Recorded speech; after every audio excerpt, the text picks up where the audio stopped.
Hello friends, आज मैं आपके साथ बृहस्पतिवार की कथा के बारे में शेयर करना चाहती हूँ। क्योंकि ये व्रत मैं खुद रहती हूँ, इसलिए ये मुझे बहुत ही अच्छा लगता है कि ये व्रत मैं हर किसी को बताऊँ और इसकी कथा का गुणगान करूँ। तो ये पूजा विधि और व्रत कथा इस प्रकार है। बृहस्पतिवार को जो भी स्त्री पुरुष व्रत करें, उनको चाहिए कि वह दिन में एक ही समय भोजन करें, क्योंकि बृहस्पतिवार भगवान का इस दिन पूजन होता है। भोजन पीले चना की दाल आदि से करें, परंतु नमक नहीं खावें। पीले वस्त्र पहने, पीले ही फलों का प्रयोग कर पीले चंदन से पूजा करें। पूजा के बाद प्रेम पूर्वक गुरु महाराज की कथा सुननी चाहिए। इस व्रत को करने से मन की इच्छाएं पूरी होती हैं और बृहस्पति महाराज प्रसन्न होते हैं और धन पुत्र विद्या और तथा मनवांछित फलों की प्राप्ति होती है। परिवार को सुख शांति मिलती है। इसलिए यह व्रत सर्वश्रेष्ठ और अति फलदायक सब स्त्री व पुरुषों के लिए है। इस व्रत में केले का पूजन करना चाहिए। कथा और पूजन के समय तन मन क्रम वचन से शुद्ध होकर जो इच्छा हो बृहस्पति देव से प्रार्थना करनी चाहिए। उनकी इच्छाओं को बृहस्पति देव अवश्य पूर्ण करते हैं, ऐसा दृढ़ निश्चय रखना चाहिए। श्री बृहस्पतिवार की व्रत कथा।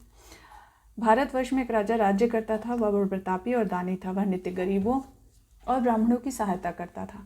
यह बात उसकी रानी को अच्छी नहीं लगती थी। वह न गरीबों को दान देती, न भगवान का पूजन करती थी और राजा को भी दान देने से मना किया करती थी। एक दिन राजा शिकार खेलने वन को गए रहे थे, तो रानी महल में अकेली थी। उसी समय बृहस्पति देव साधु के वेश में राजा के महल में भिक्षा के लिए गए और भिक्षा मांगी।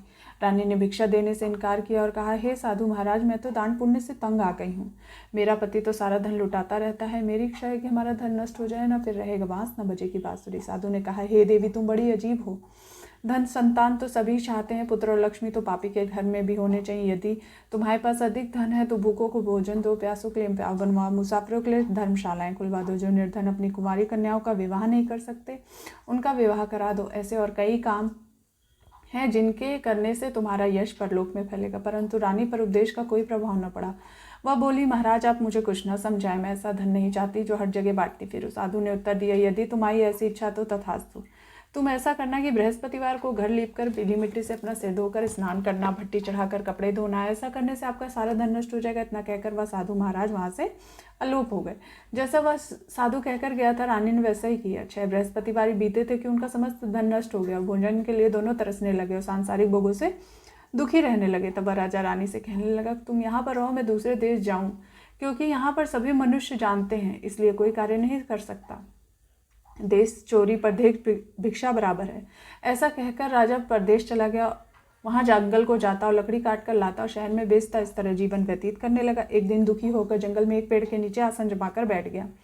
वह अपनी दशा को याद करके व्याकुल होने लगा। बृहस्पतिवार का दिन था। एकाएक उसने देखा कि निर्जन वन में एक साधु प्रकट हुए। साधु के वेश में स्वयं बृहस्पति देवता थे। लकड़हारे के सामने आकर बोले, हे लकड़हारे, सुनसान जंगल में तो चिंतामग्न क्यों बैठा? लकड़हारे ने दोनों हाथ जोड़कर प्रणाम किया और उत्तर दिया, महात्मा जी, आप सब कुछ जानते हैं, मैं क्या कहूँ। यह कहकर रोने लगा और साधु को आत्मकथा सुनाई। महात्मा जी ने कहा, तुम्हारी स्त्री ने बृहस्पति के दिन वीर भगवान का निरादर किया, जिसके कारण रुष्ट होकर तुम्हारी अधशाप कर दी।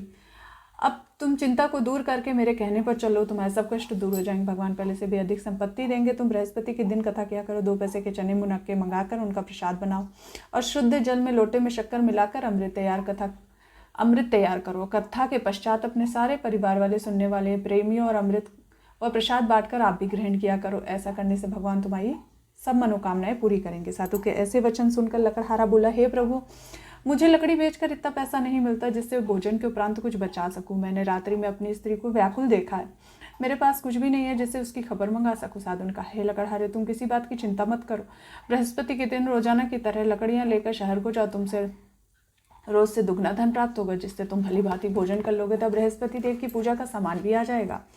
इतना कहकर वहां से साधु अंतर ध्यान हो गए। धीरे धीरे समय व्यतीत होने पर फिर वही बृहस्पतिवार का दिन आया। लकड़हारा जंगल में लकड़ी काटकर किसी भी शहर में बेचने गया। उसे उस दिन से अधिक पैसा मिला। राजा ने चना गुड़ आदि लाकर गुरुवार का व्रत किया। उस दिन से उसके सभी क्लेश दूर हो गए। परंतु दोबारा गुरुवार का दिन आया तो बृहस्पतिवार का व्रत करना भूल गया। इस कारण बृहस्पति भगवान नाराज हो गए। उस दिन से उस नगर के राजा ने विशाल यज्ञ का आयोजन किया था तथा शहर में यह घोषणा करा दी, कोई मनुष्य अपने घर में न भोजन बनाए न आग जलाए, समस्त जनता मेरे यहाँ भोजन करने आवे। इस आज्ञा को जो न मानेगा उसके लिए फांसी की सजा दी जाएगी। इस तरह घोषणा संपूर्ण नगर में करवा दी गई। राजा की आज्ञा अनुसार शहर के सभी लोग भोजन करने गए, लेकिन लकड़हारा कुछ देर से पहुंचा, इसलिए राजा उसको अपने साथ लिवा गए और ले जाकर भोजन कर ही रहे थे कि रानी की दृष्टि उस खूंटी पर पड़ी जिस पर उसका हाल लटका हुआ था। वहाँ दिखाई न दिया। रानी ने निश्चय किया कि मेरा हार इस मनुष्य ने चुरा लिया। उसी समय पुलिस को बुलाकर उसको जेल खाने में डलवा दिया।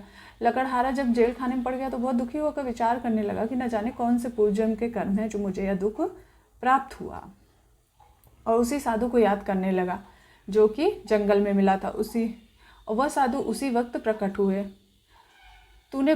और उससे कहा, अरे मूर्ख, तूने बृहस्पति देव की कथा नहीं करी, इस कारण तुझे यह दुख प्राप्त हुआ। अब चिंता मत कर, बृहस्पति के दिन जेल खाने के दरवाजे पर 4 पैसे पड़े मिलेंगे, इनसे तू बृहस्पति देव की पूजा करना, तेरे सभी कष्ट दूर हो जाएंगे। बृहस्पति के रोज उसे 4 पैसे मिले। लकड़हारे ने कथा कही। उसी रात्रि को बृहस्पति देव ने उस नगर के राजा को स्वप्न कहा, हे राजा, तुमने जिस आदमी को जेल खाने में बंद कर दिया है वह निर्दोष है, वह राजा है, उसे छोड़ देना। रानी का हार उसी खूंटी पर लटका हुआ है, अगर तू ऐसा नहीं करेगा तो मैं तेरे राज्य को नष्ट कर दूंगा। इस तरह रात्रि के स्वप्न को देखकर राजा प्रातःकाल उठा, खूंटी पर हार देखकर लकड़हारे को बुलाकर क्षमा मांगी और लकड़हारे को योग्य सुंदर वस्त्र आभूषण देकर विदा किया। तब बृहस्पति देव की आज्ञा अनुसार लकड़हारा अपने नगर को चल दिया। राजा अपने नगर के निकट पहुंचा तो बड़ा आश्चर्य हुआ। नगर में पहले से भी अधिक बाग, तालाब, कुएं, बहुत सी धर्मशालाएं, मंदिर आदि बन गए थे। राजा ने पूछा, किसका बाग एवं धर्मशाला है? तब नगर के सब लोग कहने लगे, यह सब रानी और बांदी के हैं। तो राजा को आश्चर्य हुआ और गुस्सा भी आया। जब रानी ने यह खबर सुनी कि राजा आ रहे हैं तो उनसे बांदी से कहा कि हे दासी, देख, राजा हमारी बुरी हालत छोड़ गए थे, हमारी ऐसी हालत देखकर वो लौट ना जाए, इसलिए दरवाजे पर खड़ी हो जा। आज्ञा अनुसार दासी दरवाजे पर खड़ी हो गई। राजा आए तो उन्हें अपने साथ लिवाई। तब राजा ने क्रोध करके रानी से पूछा, यह धन तुम्हें कैसे प्राप्त हुआ? तब उन्होंने कहा, हमें सब धन बृहस्पति देव के व्रत के प्रभाव से प्राप्त हुआ। राजा ने निश्चय किया कि 7 रोज बाद तो सभी बृहस्पति देव का पूजन करते, परंतु मैं रोजाना में दिन में 3 बार कहानी किया करूंगा, तो रोज व्रत किया करूंगा। हर समय राजा के दुपट्टे में चने की दाल बंधी रहती थी। दिन में 3 बार कहानी कहता। एक रोज राजा ने विचार किया, चलो अपनी बहन के यहाँ हुआ मैं। इस तरह निश्चय कर राजा घोड़े पर सवार अपनी बहन के यहाँ चलने लगा। मार्ग में उसने देखा कुछ आदमी एक मुर्दे को लिए जा रहे। उन्हें रोक कर कहने लगा, अरे भाइयों, तुम मेरी बृहस्पतिवार की कथा सुन लो, इसको अपनी कथा की पड़ी है। परंतु कुछ आदमी बोले, अच्छा कहो, हम तुम्हारी कथा सुनेंगे। राजा ने दाल निकाली और जब कथा आधी हुई थी कि मुर्दा हिलने लगे, और जब कथा समाप्त हो गई तो राम राम करके मनुष्य उठ खड़ा हो गया। आगे मार्ग में उसे किसान खेत में हल चलाता मिला। राजा ने उसे देखा, उससे बोला, अरे भैया, तुम मेरे बृहस्पतिवार कथा सुन लो। किसान बोला, जब तक मैं तेरी कथा सुनूंगा तब तक 4 हरिया जोत लूंगा, जा अपनी कथा किसी और को सुनाना। इस तरह राजा आगे चलने लगा। राजा के हटते ही बैल पछाड़ खा के गिर गया था। उसके पेट में बड़ी जोरों से दर्द होने लगा। उस समय उसकी माँ रोटी लेकर आई थी। उसने सब हाल पूछा। बेटे ने सभी हाल कह दिया। बुढ़िया दौड़ी उस घुड़सवार के पास गई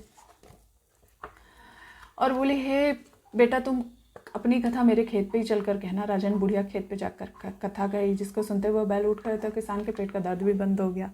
राजा ने अपनी बहन से कहा, हे बहन, है कोई ऐसा मनुष्य जिसने भोजन ना किया हो, मेरी बृहस्पतिवार की कथा सुन ले। बहन बोली, हे भैया, यह देश ऐसा, लोग पहले यहाँ भोजन करते हैं, बाद में अन्य काम कर। अगर कोई पड़ोस में हो तो देखा हूँ। जिसका लड़का बीमार था उसे मालूम हुआ कि उनके यहाँ 3 रोज से किसी ने भोजन नहीं किया। रानी ने अपने भाई की कथा सुनने के लिए कुमार से कहा। तैयार हो गया। राजा ने जाकर बृहस्पतिवार कथा कही, जिसको सुनकर उनका लड़का ठीक हो गया। अब तो राजा की प्रशंसा होने लगी। एक रोज राजा ने अपनी बहन से कहा, हे बहन, हम अपने घर को जाएंगे, तुम भी तैयार हो जाओ। बहन ने अपनी सास से कहा। सास ने कहा, हाँ चली जा, परंतु अपने लड़कों को मत ले जाना, क्योंकि तेरे भाई कोई औलाद नहीं है। बहन ने भैया से कहा, हे भैया, मैं तो चलूंगी, पर कोई बालक नहीं चलेगा। राजा बोला, जब तो कोई बालक नहीं चलेगा तब तुम क्या करोगी? बड़े दुखी मन से राजा अपने नगर को लौट आया। राजा ने अपनी रानी से कहा, हम निर्वंशी राजा, हमारा मुँह देखने का धर्म नहीं है और कुछ भोजन आदि नहीं किया। रानी बोली, हे प्रभु, बृहस्पति देव ने हमें सब कुछ जीत दिया है, हमें औलाद अवश्य देंगे। उसी रात को बृहस्पति देव ने राजा के स्वप्न कहा, हे राजा, उठ, सभी सोचते हैं तेरी रानी गर्भ से है। राजा को यह बात सुनकर बड़ी खुशी। 9वें महीने उसके गर्भ से एक सुंदर पुत्र पैदा हुआ। तथा राजा बोला, हे रानी, स्त्री बिना भोजन के रह सकती है, बिना कहे नहीं रह सकती। जब मेरी बहन आवे तो मुझसे कुछ कहना मत। रानी सुनकर हाँ कर दिया। जब राजा की बहन ने यह शुभ समाचार सुना तो बहुत खुश हुई, तब बधाई लेकर अपने भाई के आई। तभी रानी ने कहा, घोड़ा चढ़कर तो नहीं आई, गधा चढ़ी आई। राजा की बहन बोली, भाभी, मैं इस प्रकार न कहती, तुम्हें औलाद कैसे मिलती? बृहस्पति देव ऐसे ही हैं, जैसे जिसकी मन की कामनाएं सभी को पूर्ण करते हैं। सभी को पूर्ण करते हैं। जो सद्भावना पूर्व बृहस्पतिवार का व्रत करता है, हम कथा पढ़ता है अथवा सुनता है, वह दूसरों को सुनाता है, बृहस्पति देव उसकी मनोकामना पूर्ण करते हैं। भगवान बृहस्पति देव उसकी सदैव रक्षा करते हैं। संसार में जो मनुष्य सद्भावना से भगवान जी का पूजन व्रत सच्चे हृदय से करते हैं तो भगवान जी उनकी मनोकामनाओं को पूर्ण करते हैं। जैसे सच्ची भावना से रानी और राजा ने उनकी कथा का गुणगान किया तो उनकी सभी इच्छाएं बृहस्पति जी ने पूर्ण की थी। इसलिए पूर्ण कथा सुनने के बाद प्रसाद लेकर जाना चाहिए। हृदय से मनन करते हुए जयकारा बोलना चाहिए। बोलो बृहस्पति भगवान की जय, बोलो विष्णु भगवान की जय। और इनकी आरती इस प्रकार है। ओम जय बृहस्पति देवा, ओम जय बृहस्पति देवा, छिन छिन भोग लगाऊं फल मेवा, ओम जय बृहस्पति देवा। तुम पूर्ण परमात्मा, तुम अंतर्यामी, जगत पिता जगदेश्वर, तुम सबके स्वामी। चरणामृत निज निर्मल सब पातक हरता, सकल मनोरथ दायक कृपा करो भरता। तन मन धन अर्पण कर जो शरण पड़े, प्रभु प्रकट होकर आकर द्वार खड़े। दीन दयाल दयानिधि भक्तन हितकारी, पाप दोष सब हरता भव बंधन हारी। सकल मनोरथ दायक सब सयन टारी, विषय विकार मिटाओ संतन सुखकारी। जो कोई आरती तेरी प्रेम सहित गावे, ज्येष्ठानंद बंदी गुरु को निश्चय फल पावे। सब बोलो विष्णु भगवान की जय, बोलो बृहस्पति भगवान की जय।